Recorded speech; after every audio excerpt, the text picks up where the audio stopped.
ओम। आज हम हमारे जीवन के दो महत्वपूर्ण विषयों के बारे में जानेंगे।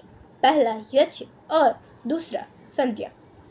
यज्ञ शारीरिक, मानसिक, आध्यात्मिक और पर्यावरणिक शुद्धि के लिए है।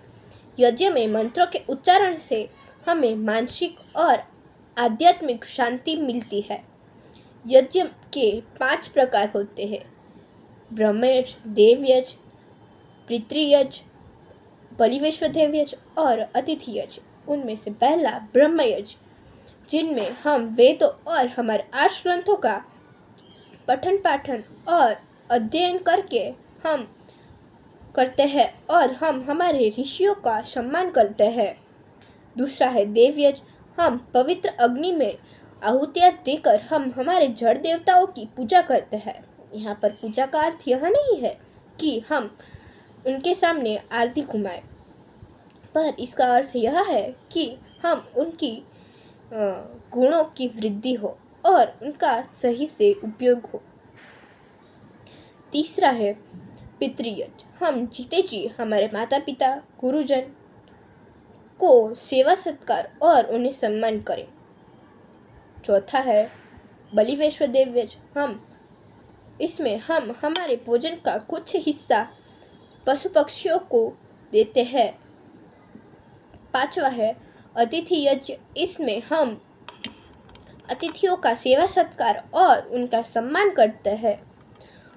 तो आज हमारा दूसरा विषय है संध्या।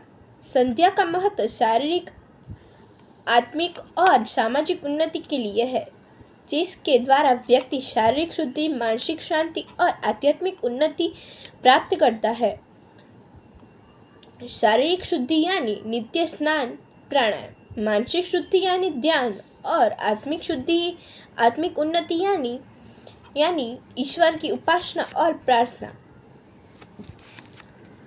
जैसे